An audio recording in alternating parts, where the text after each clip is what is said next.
you said in terms of like Rock Against Racism as a cultural organisation, what do you mean by that?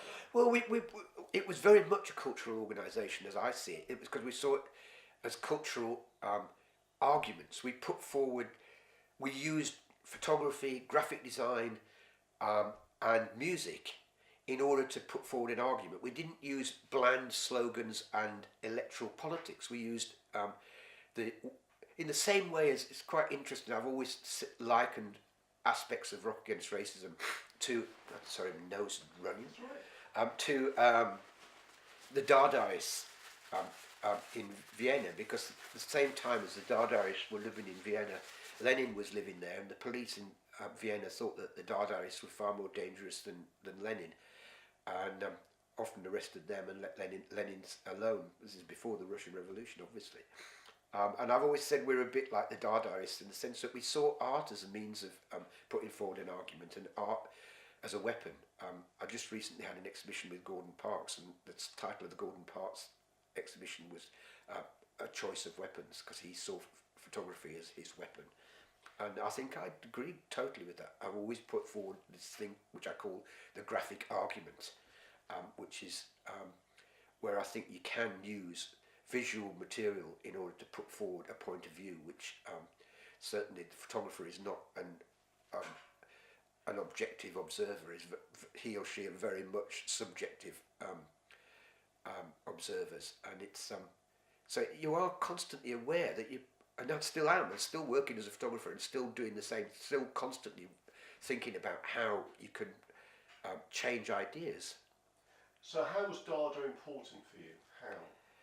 Oh, it was. I think Dada was fantastically important because it changed completely the idea of what art could be.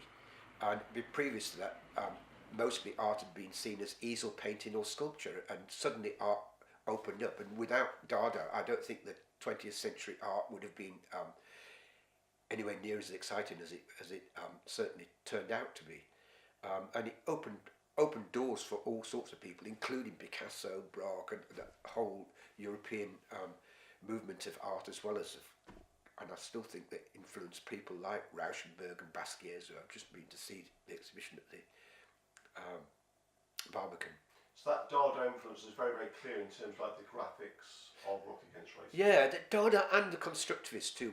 We all really loved this sort of Malevich and El-Lishitsky and so on, and they were really important influences, I think, for all of us. But they and as well as the other important influence in terms of the graphics was John Hartfield, the great photomontagist, and but we were lucky because technology played a role as well in terms of we were at a point in the mid to late 70s where the technology was changing from hot metal letterpress printing to litho printing, and that was a phenomenal liberation for designers, because you could use photocopiers and tear things up and cut and paste.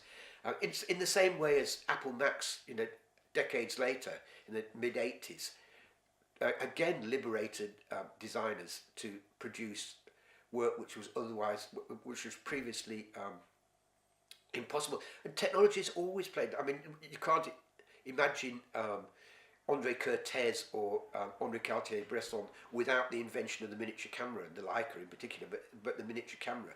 That completely changed. Before that, the attitudes to photography. Before that, you had to set everything up on a tripod and put a hood over your head, and the exposures were so prohibitively long that you could never catch street images or spontaneous images in the way that the miniature camera did. So technology always plays a role in changing how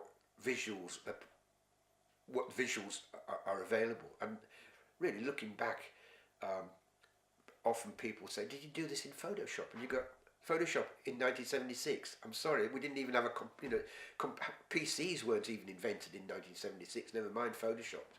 And we take for granted very quickly the technology that's available to us.